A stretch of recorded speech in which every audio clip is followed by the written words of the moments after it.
Hi, everybody. Let me tell everybody I'm in here. My name is Karen, aka Kweenie, and we are going to be reading the Sybil's, the First Prophetesses of Mami Wata.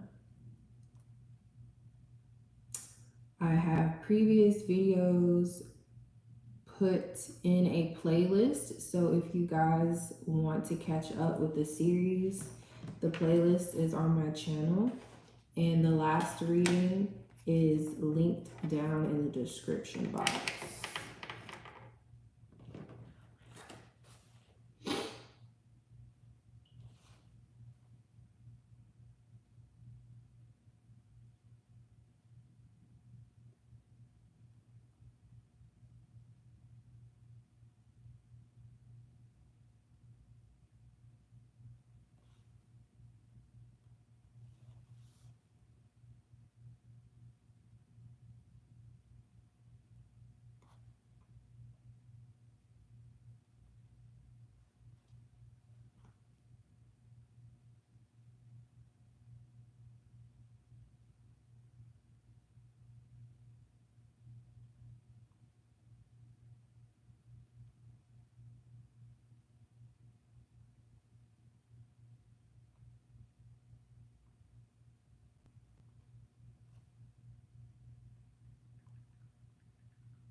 Snapple.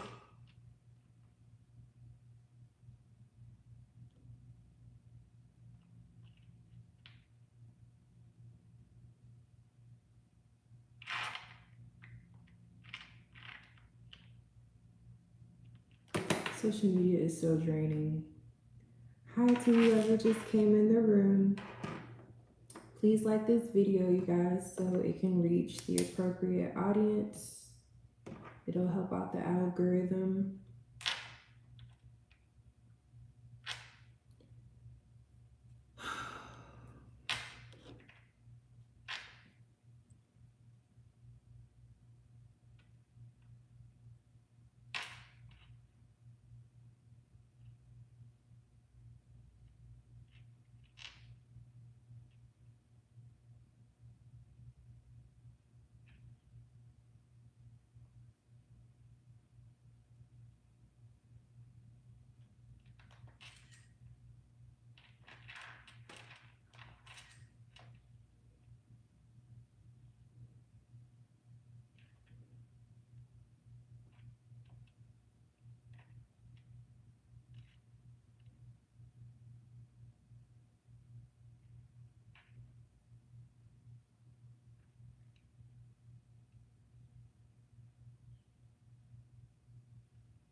Oh boy.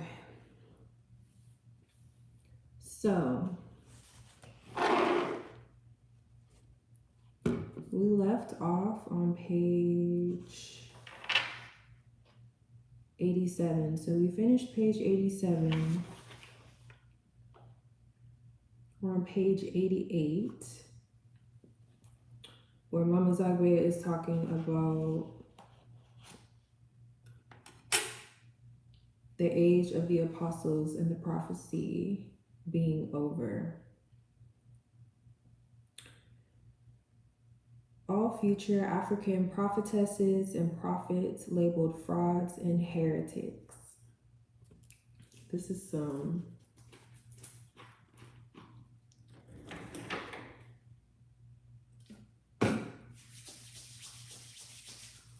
deep stuff.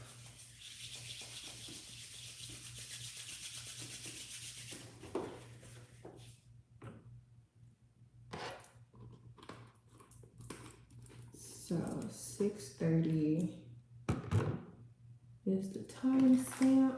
I don't really have time to wait for people to come in the room today. So I'm going to mark this time.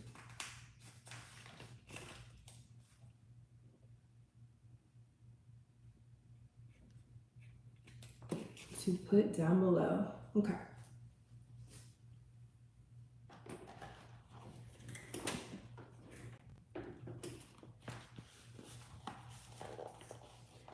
The Christians, centuries later, revised this history and proclaimed themselves as being the ones persecuted. However, the evidence reveals otherwise. One case in point is when Roman Emperor Nero, after attempting to find some guidance in the sublime books that would calm the growing resentment and disconnect of the persecuted African and Gentile masses, was hailed as a hero in the following praise song. Hail Olympian victor, hail Pythian victor, Augustus, Augustus, hail Nero, our Hercules, hail Nero, our Apollo, the only victor of the grand tour, the only one from the beginning of time. Augustus, Augustus, O divine voice, blessed are they that hear thee.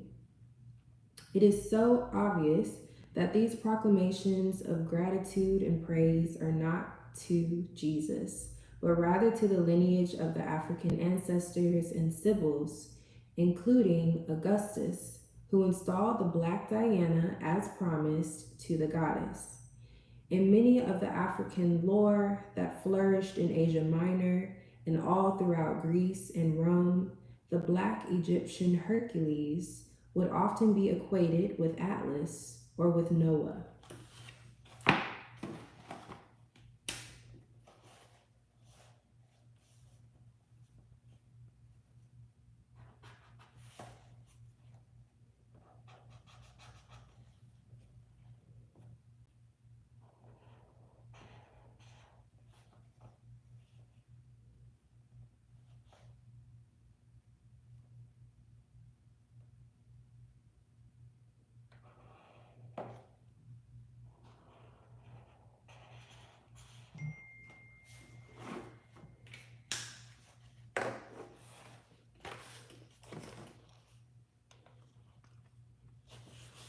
Pope declares age of apostles and prophecy over. All future African prophetesses and prophets labeled frauds and heretics. The Levitical Jews, just as the Muslim Arabs, both claim Abraham, who was neither Arab nor Jew, as their divine ancestor. These Jews also claimed that their Hebrew prophets parallel those of the Sybil's. However, they do not answer why the Jews altered the prophecies of the Sybil's made from their Amphi temple in Palestine, just to assure the hegemony of their fire god Yahweh or Jehovah over the Christian Jesus. They plagiarized and published in particular Sibylline books 3, 4, and 5, and widely circulated their own corrupted versions of these sacred oracles in the name of Jehovah. Hi to whoever is in the room. Please like the video so this can reach the appropriate audience. We are told by Higgins that the etymological root of Jehovah, Lu or Leye, had been deliberately disguised to conceal that it was an ancient praise word for Krishna, i.e., Jah, is also the symbol atop the Amphi temple at Delphi, and whose image was found in the ancient temple ruins at Thebes. In other words, when this faction of Hebrews broke away from their divine African mother, they deliberately disguised their ancestral connection to her in the Ones, who have their ancient roots in Ethiopian India. According to him, it was actually Krishna whom the Sybil's are said to come after Buddha as the next incarnation of the sun god.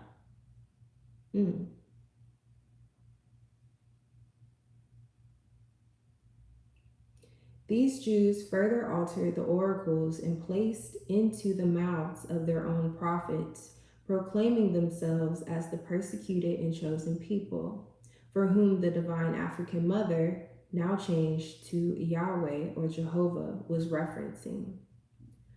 Roman theologian Tertullian even admits that the Sybil prophecies was ancienter than all the heathen learning that told real events and whose words you have put into the mouths of your prophets instead of the demons.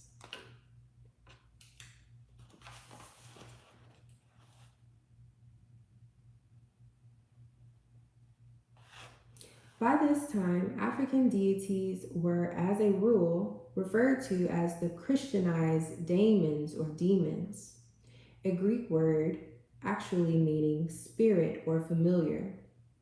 More profoundly, what is being implied in the above is an admission that the biblical books claimed to have been written by Hebrew prophets may have actually been the prophecies of the Sybil's. Over time, being aware of the monumental task and near impossibility of removing all traces of the Sybil's from written history, the Jews, in attempting to disguise the African, pagan, heathen origins of the Sybil's, delineated them as being of Persian, Aryan descent and of the Zoroastrian order. It just kept getting reclassified, similar to how Black folks, melanated folks, colored folks, Negro folks get reclassified by the government now. However, when one considers the philosophy of Zoroaster as fiercely nationalistic and virulent misogynistic, However, when one considers the philosophy of Zoroaster a fiercely nationalistic and virulent misogynistic Iranian prophet who hated women and predicted that most were doomed to go to hell, one can appreciate the utter absurdity and recklessness of such a historic cover-up. The Roman Church, in their ignorance and ambition, acquired and doctored the Jews' corrupted versions until one could hardly distinguish one forgery from the other. I thought I turned this off. Not wanting to acknowledge the prophecies as being forged to establish the foundation of Christianity, the Christian papacy forbade the reading of the Bible entirely. Then, in an attempt at covering all of their bases, they historically documented the most famous of these Sybil's as being white, virgin, saved, pure, and Christ-inspired. Their official justification being, this agitation of the devils and the replies of the idols lasted until the coming of Christ our Lord, who brought the olive branch as a sign that the tempest of idolatry has passed away. Nonetheless, though the Jews and Christians were feuding rivals, it was in both of their interests to suppress the prophetic power, influence, and worship of the divine African mother. As a final act of apostasy in their corrupted books, They both placed in the mouth of the Sibyls proclamations speaking against idolatry, serpent worship, initiations, polytheism, divination, sacrifice, astrology, and astronomy. In other words, the Sibyls were now preaching against the very source of their own divine authority. Moreover, they were contradicting all of the tenets and ritualistic functions of the African and Chaldean religions, for which neither the Jews nor the Roman Church possessed any ecclesiastical authority, esoteric power, nor favor with the African deities.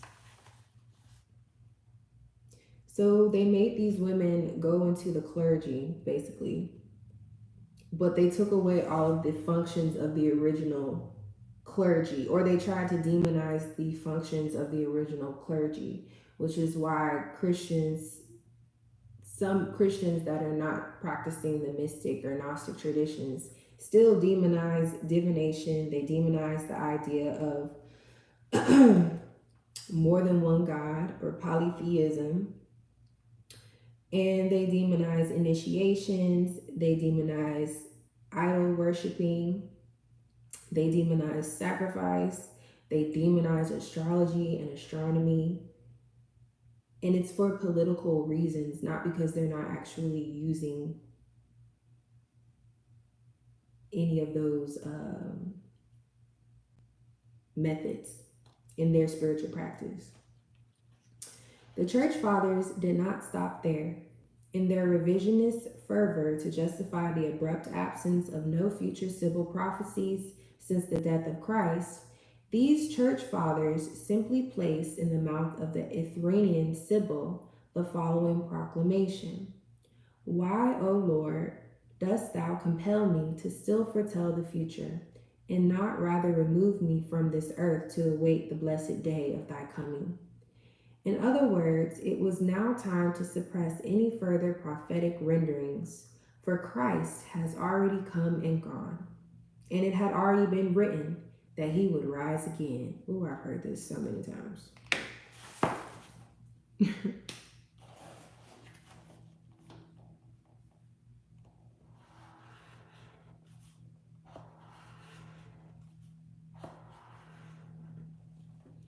It was also time for the church fathers to create a separate and entirely different mythos for their version of this Christ, albeit lifted whole cloth from the Egyptian mythos of Osiris. I'm sure many of you know the similarities between Christ and Osiris, which Jesus even said, I am not Christ. Evangelistic fever in search of the African heathens. 1 century later, with the Roman Church's power assured, the Apostle Paul, armed with their corrupted theology, wasted no time in using the Church's propaganda against the multiracial inhabitants of Asia Minor, Turkey, and Greece, Corinth, Thessaly, Samos, and Lydia. However, many of their earlier evangelists had already been duly slaughtered wholesale by the people, who knew the true history of their own gods. They also knew the Roman Church's prophetic books to be corrupted forgeries of the original Sibyls, whose priestesshood, though suppressed, was still strong in the remote villages.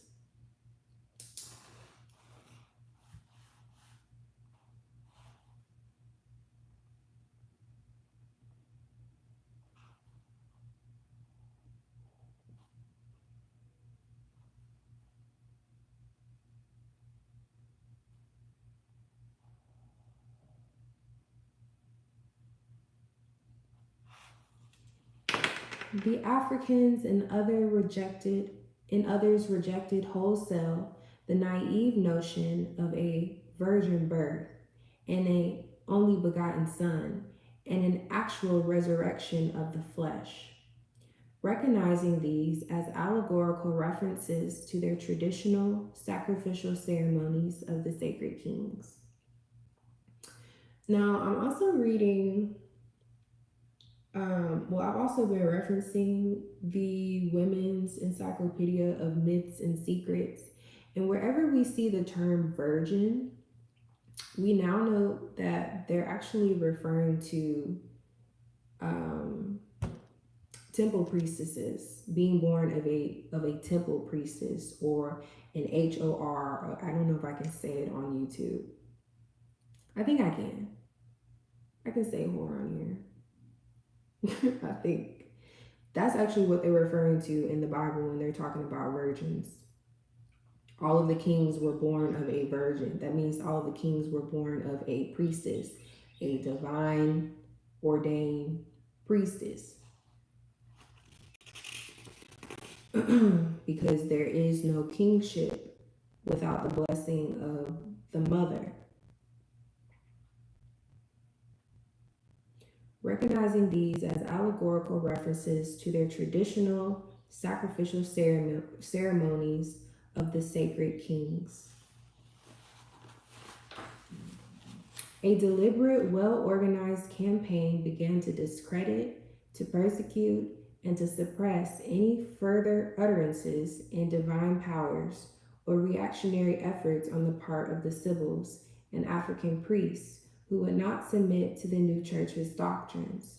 The church, in their convoluted attempt to have it both ways, monopolized the writings and history of the Sybils as white, but cursed them in public as witches and demons.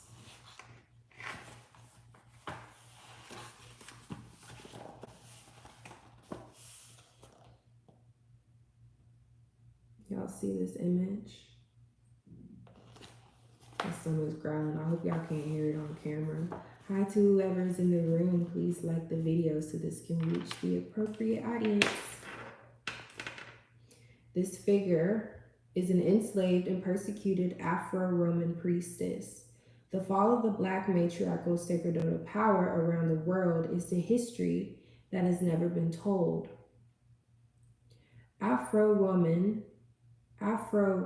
woman being sold into slavery against her will in the utmost humiliation. Her price and life history hangs around her neck.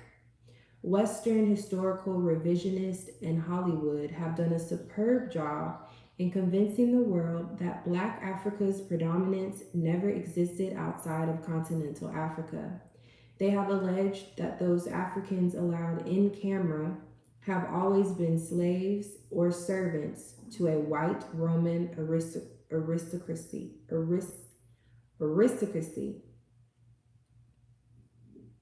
I feel like I'm saying that wrong.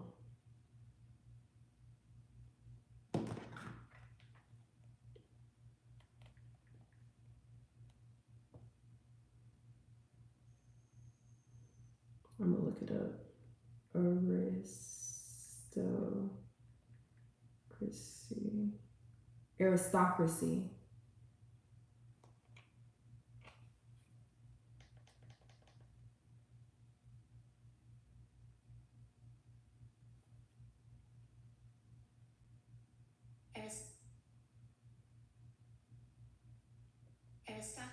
Yeah, aristocracy. However, just as ancient Greek history tells us that a Black matriarchal presence first existed before the Dorian Greek arrival, the same holds true for Rome. Africans, Black Buddhists, Umbrians, and Black Etruscans, etc., erected civilizations in what is now Italy, thousands of years before the Anglo-Romans arrived. What is now called the seat of the Vatican in Italy was originally the sacerdotal seat of the ancient Black Sybils. It was their thrones and sacerdotal power and prophecies that was stolen from them, and their religions labeled as pagan, heathen, under a racialist Roman church. It was this African traditional religionist group, and not the so-called Christians, who were the actual ones persecuted and finally enslaved as the above African woman, who was probably a priestess. What does it say around her neck?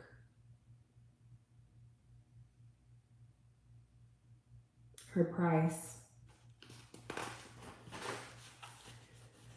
African sacerdotal authority and totemic traditions undermined and demonized under Euro Christendom.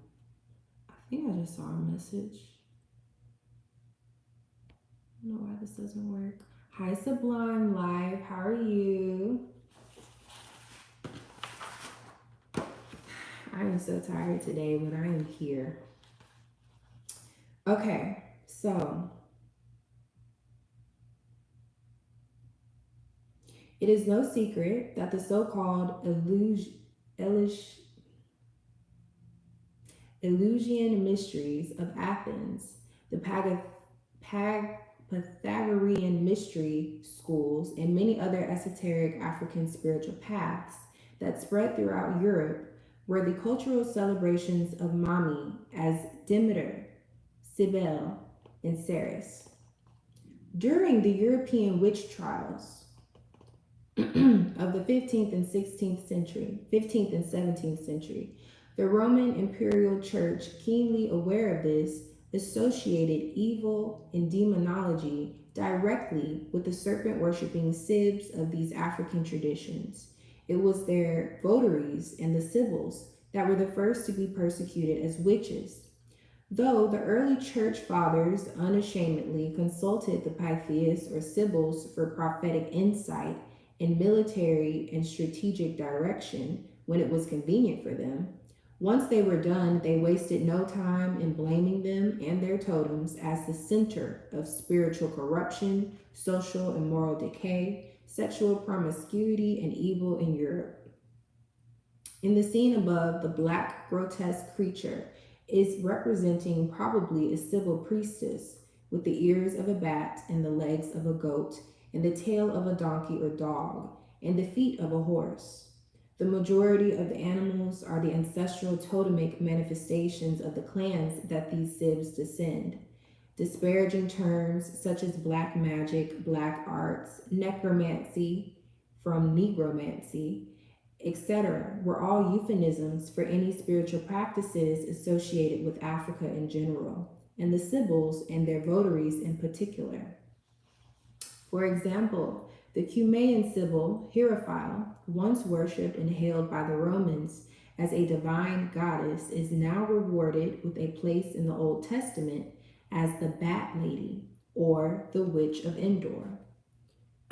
Samuel chapter 1, verse 28.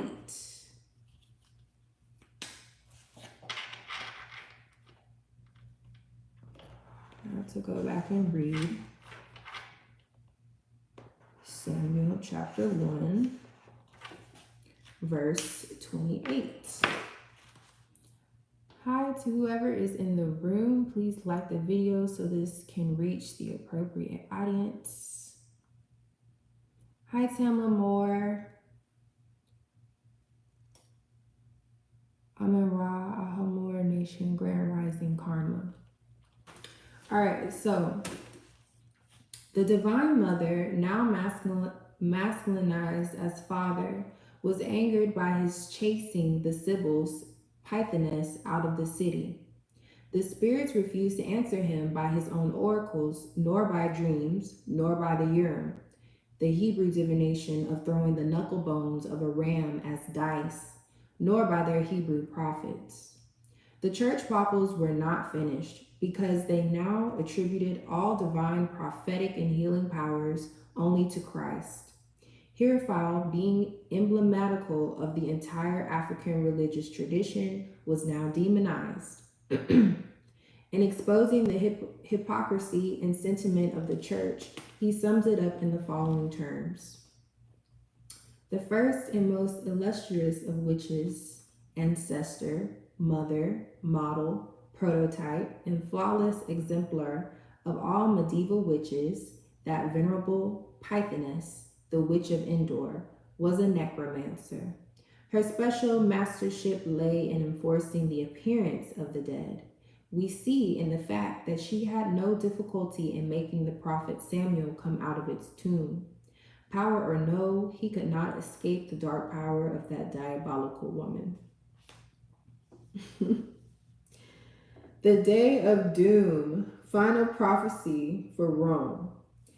In the end, None of Rome's heroic efforts could starve off the inevitable fate of its impending destruction. In a desperate attempt to prevent the inevitable, the papal imperials searched desperately for the unfilled prophecies of the Sibyls concerning Rome's final fate.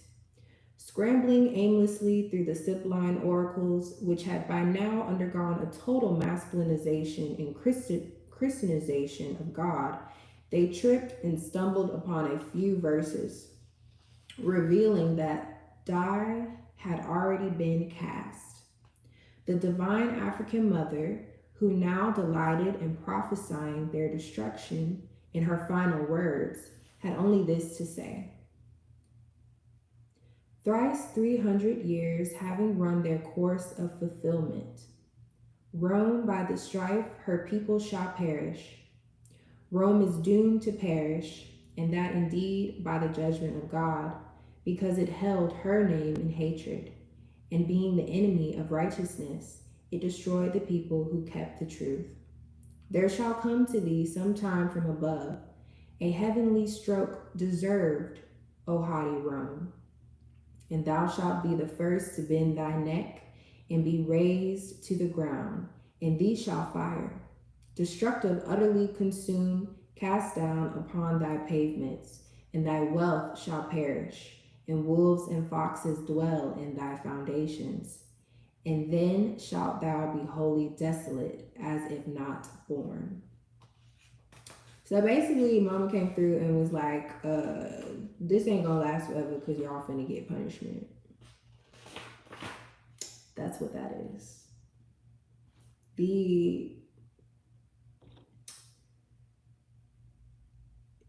You have to understand, and those of us with Black mothers should be able to grasp this pretty easily.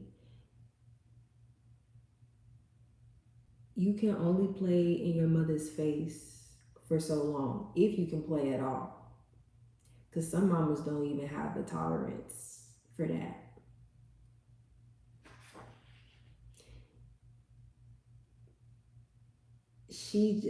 This is kind of crazy. Some mothers don't even have the tolerance for that. And she allowed them to install a shrine to the Black Diana, which is basically mommy, or the divine mother, Isis, rather, so that they could repent and give sacrifice and give offering and reverse the situation. But they were not obedient at all. They did not comply at all. And so this is why the Sibyls were getting these prophecies of destruction coming to Rome for all of their atrocities. The final fall and dispersion. In the years following, specifically between 150 CE and 475 CE, Rome's population had increased. Burdened by heavy bureaucracy, and their patricians became lazy, their bellies filled with the spoils of their colonial wealth. Its citizens were further weakened by numerous civil wars and devastating plagues. Rome was primed for the barbarian. Germanic invasions, the Huns and the Gauls, from the north, to which they eventually succumbed. The official cause of the young empire's collapse was just simply an overburdened bureaucracy, moral decay, and political corruption. However, beneath the substratum lies the story of the Sibyls, the African gods, and the destiny of a forgotten people. What became of the Sibyls?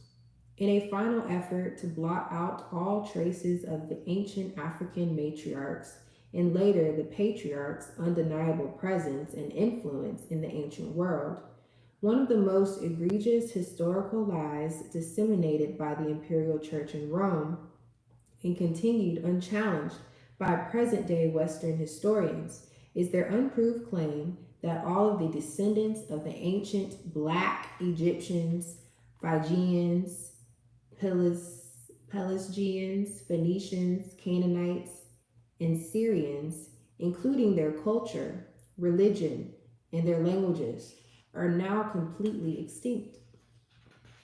Western historians erroneously assert that these major African clans left no remote traces of themselves, neither in Africa nor anywhere else in the world.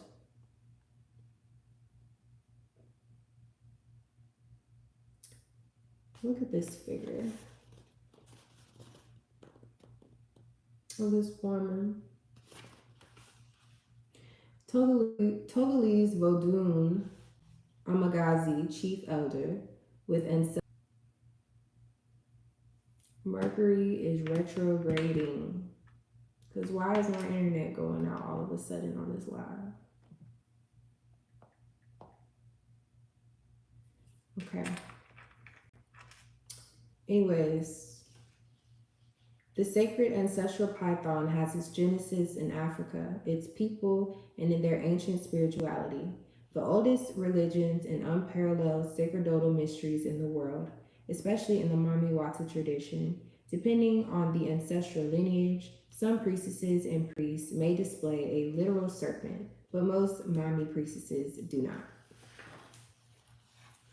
Okay, the Holy Papal Fathers further designated the above ethnic classifications to the present day occupants of Egypt, Greece, Turkey, and Syria, respectively, misleading the entire world to believe that they are the actual descendants of the original indigenous African and Afro-Elamite groups whose powerful empires once ruled the world. One might well conjecture that the Africans, from all indications, during their persecution in Rome, may have already begun their sporadic migrations southwesterly back into Africa, decades before the final fall of Rome. However, what is certain is that as soon as they returned, they began empire building in West Africa, albeit employing the current oppressive patriarchal model so often mistaken by cultural anthropologists as Africa's original indigenous culture. Many Africans, until today, have on inkling that I think she meant one have one inkling that all of Africa was once ruled by their beloved matriarchs. The Roman Church and its imperialistic designs plotted to control all of the African continent. The hostile climate, aided by the church's financial backing, helped to create an atmosphere for chattel slavery and the ultimate colonization of all of Africa in the New World. Though they were not alone in their determination to wipe out all traces of Africa's most powerful religions, one of the first orders of the Christian missionaries commissioned by the church was the complete and absolute destruction of Africa's temples, deities, and shrines, as well as the total discrediting of Africa's priesthoods and knowledgeable elders, and the systematic removal of all African women from their sacerdotal roles. Further, the perpetual povertization of Africa created the perfect climate to impose an inferior and fictitious brand of Christianity, such as what exists today throughout the continent. African and diaspora families often bitterly divided between those who honor the old gods and customs established by their ancient mothers and fathers, and those who worship the colonial religion of Christianity introduced by the emissaries of the papal authorities. The church's persecution did not stop there. Centuries later, backed by the church's blessings and money, millions of Africans were unwillingly transported across the great oceans and enslaved to lay the economic and cultural foundation of the New Rome, the Americas. An untold number of Africans in the New World are the blood descendants of those ancient serpent-worshipping matrilineal descendants, long ago scattered throughout all four corners of the world during the transatlantic voyages. In the New World, the demonization of both the African presence and their religions still continues unabated. Today, few continental Africans or those in the diaspora hardly make the historic connection between the current status of African women and their ancient religions, both having been relegated to an inferior status and a low economic and cultural priority by its fiercely patriarchal governments. Not to mention that only one country in all of Africa, Benin, actually recognizes the ancient religion Vodun, established first by their ancient mothers, as its country's national religion. The Dogon, Iwe, Akan, Mosi, Mendes, and other African clans who trace their ancient ancestral roots back to ancient Nubia, Egypt, Ethiopia, and other ancient locations still possess the knowledge of the sacred rites of which the church has never been successful at completing or completely eradicating.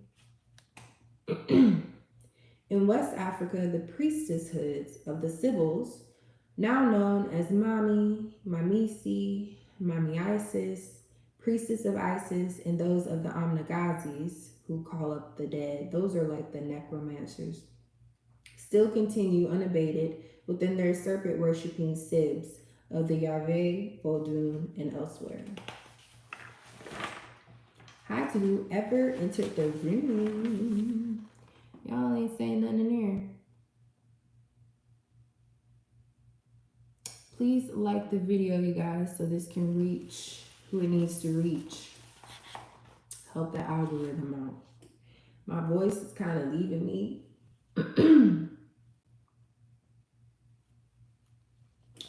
So excuse my voice. In unfulfilled prophecy in the West. According to St. Augustine, it was Rome to whom the Sybil's referred as the true whore of Babylon. In one final prophecy, believed yet to be fulfilled, the Sybil's declares, "A great mischief shall befall Europe from the breed of Saturn." I've been talking about Saturn for a minute. I don't want to go off on a tangent, but I've been talking about Saturn for a minute because Saturn has been on everybody's neck, especially if you have Saturn placements. Like if you're a Capricorn or Aquarius, or you have a lot of 10th and 11th house, a lot of activity in your 10th and 11th house, this is a Saturn year. I feel like we are in the age of Aquarius now. If we're not in it, we're definitely in the transition of being in the age of Aquarius.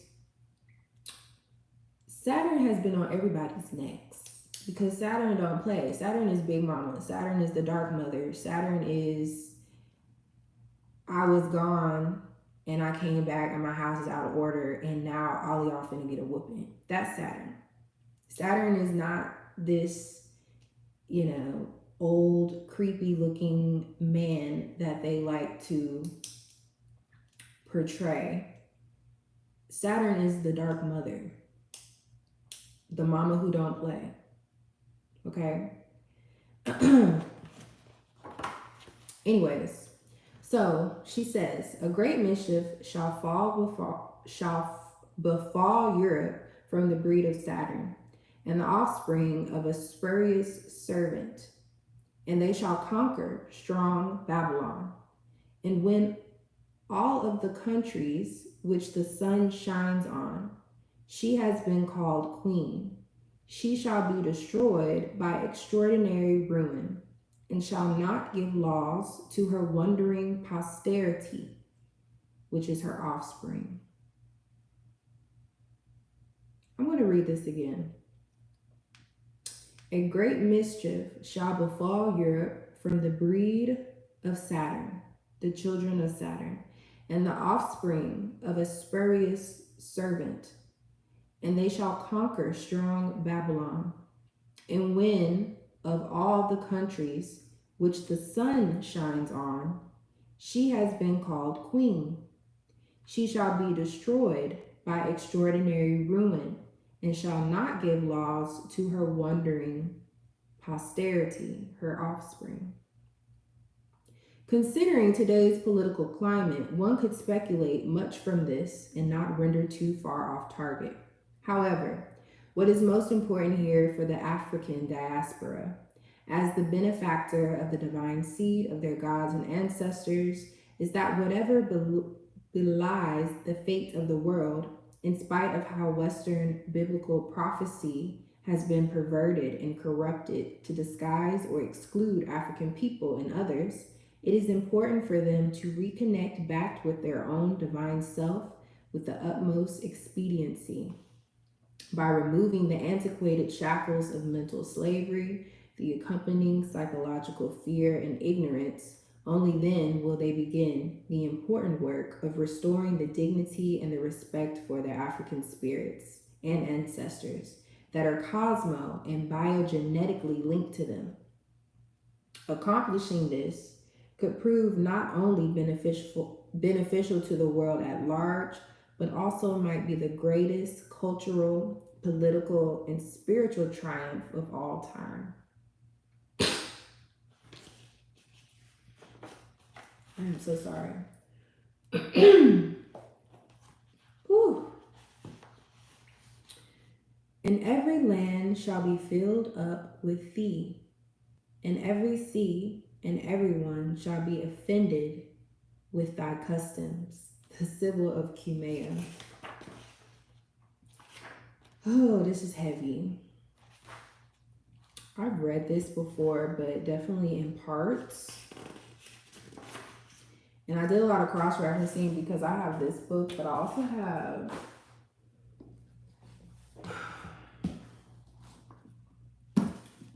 this book, which kind of expounds more on what is in here. Oops. Okay.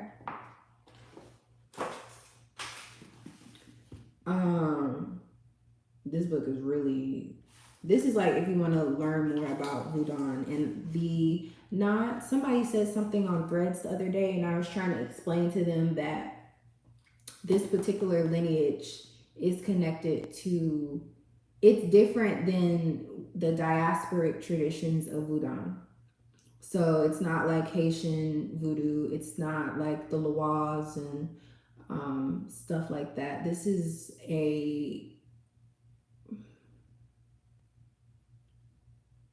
how do I say it? Does anybody in here practice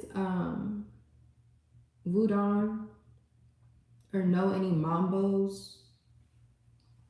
Because this tradition is different. It's more tied to like Afa or Ifa. Yeah, the Ifa tradition. It's different. There's an initiation, there's a priestesshood, there's clergy. It's different than, it's an entirely different pantheon. Yeah. The Iwe people, who are really the cousins of those who call themselves Yoruba, what makes their tradition different than like the Orisha tradition is you have to be connected to and tied to the spirits of your clan. So there's a different process. Like there's a spiritual investigation that has to occur in order for the person to get back connected to the spirits of their clan, which means their mother's land. So not just the spirits that are regionally known about, but you have to go to the spirits of that particular land. So a lot of the spirits in this tradition are not popularized because it's specific to the land. So a lot of people don't know. But there is an overlap with the Orishas and the Vodou in this tradition. Like what's his name? Babaluaye is really a borrowed god of the Vodun tradition, because the Iwe and the Yoruba, when they were getting along, because they were warring, they were fighting each other. When the Iwe and the Yoruba were getting along, their priesthood merged together and they borrowed gods from one another. So some of the gods in their tradition you'll see in the Orisha tradition. They just have different names. And you can argue that they're not the exact same spirit. You can argue that, but there's a lot of similarities. Like Mami Wata represents all of the water deities except for Oya. She represents Olokun, which would be primordial, the masculine aspect of Mami, the deep ocean. And then you have, who else? Oshun. And then you have Yemaya, that's the shore, the ocean. But we recognize that as Mami. That's just Mami. That's the water calling. That's the primordial waters calling you, basically. So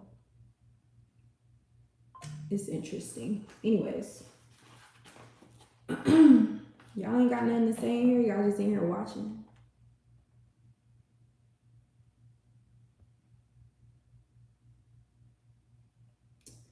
I have something to do, so I'm not going to be on here really long today. In the end of this book, because we are now pretty much at the end of the book, we're on page 107. There are so many pictures in here that are really interesting. I recommend that y'all get this book. I feel like, especially if you're a woman, any woman that is interested in learning the real history of matriarchy needs this book. Because if you're looking for examples of female leadership on a national level, this gives you a starting point. Because these women and their clergy were responsible for government functions as well as spiritual functions, because there wasn't that much of a there was no separation of church and state, right?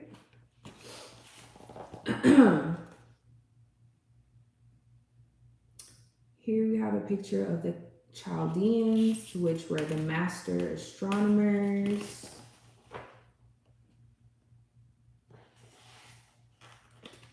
The Magi, the African men who were master astronomers, astrologers, prophets, alchemists. Let me read this.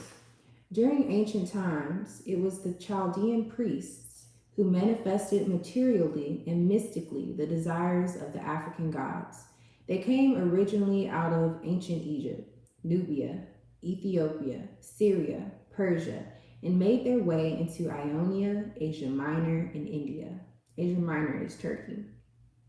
Initiated into the mysteries of Mami and the Dionysus, Bacchus, Osiris orders, these African men were master astronomers, astrologers, prophets, alchemists, and masons, architectural engineers. Because everything was art. Like, look at the art that we have today. Look at your local hospital building and tell me if it's ugly, because most are. The architecture that we have now is missing all of the sacred geometry that we used to intentionally put into buildings, with the exception of most of your government buildings, because they use occultism to their advantage, because everything that they demonize is what they're actually using to keep a hold on the structures of powers that is ruling the world. Anywho, just as the Sybils, these priests were the early inventors and masters of nearly all forms of divination, including augury, messengers by birds, and ventriloquism, tarot, cards, bones, dice, etc. These master priests prepared the solar calendars and were the interpreters of dreams and visions in the royal court of kings. The Ethiopian prophet Abraham, who was neither Arab or Jew, was head of the Chaldean order of diviners, just as his father, who made his living constructing votive images of Kor, Black Diana, once was. The Chaldean priests, meaning Moon Mother, honored the divine African mother and worked together with the Sybil's in establishing the ancestral shrines, Amphe, throughout the ancient world. Most of the original architectural designs of Mycenae, Ionia, and Aegean islands attributed to the Greeks were actually built by these priests in the Chaldai, the Black Amazons. Once those temples were destroyed, the Greeks and later the Romans simply rebuilt them, copying the same architectural designs but angelizing the sacred images of the gods and goddesses. As master mathematicians, the Chaldeans were the primary forecasters and validators of astronomical events and divine cycles relating to prophecy as foretold by the Sybil's. In ancient Egypt, their most oldest predecessors were known as the Ketu, Iwe Kedas, or stone builders, who were later called by the Morians by the European bards. Who were later called the Morians by the European bards because they were jet black like the smoked quartz, which bears the same name. However, the name is also a term used for calculating and predicting the motions of spaceships and other heavenly bodies, because the European bards, minstrel poets, who would often buffoon them in blackface, also knew them and the Amazons to be the actual builders of the ancient Buddhist megastructures known as Stonehenge. It was believed to have been an observatory location for monitoring certain celestial events, which I feel like that's kind of common knowledge now. Most historians agree that Stonehenge was an observatory because these people were astrologers. During those times, as the above Roman chart indicates, it was common knowledge that the ancient Chaldean priests were originally African, as initiates of the goddesses of fate and destiny, equal to their contemporary Gabadu in the Mami Vodun Afa system of divination. It was through their permission upon entering into their mysteries that the ancient Chaldean diviners received their divinatory and magical powers. You have to go through the mother, okay? That's just how this shit works. That is how this shit works. The ancient Akkadians of Babylon.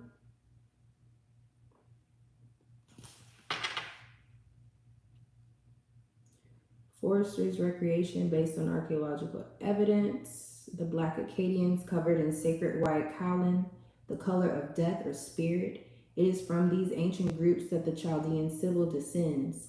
It is also from these groups where the main manufacturing of the sacred, heavily ornamented veil draped across the holy images of Isis and the Black Diana of Ephes were constructed. These are some images of Sybil's, aka Queen Mothers. Y'all, I was calling myself Queen Mother on the internet for like a year before I even found out about any of this. Before I even realized that that title is given to the firstborn daughter, which I am a firstborn daughter. Isn't that crazy? So yeah, we have completed this series. There are 6 other videos. If you guys want to catch up, you can watch the other videos. You can also just purchase this book. It's on Amazon. And if there are no questions, I'm gonna get up out of here.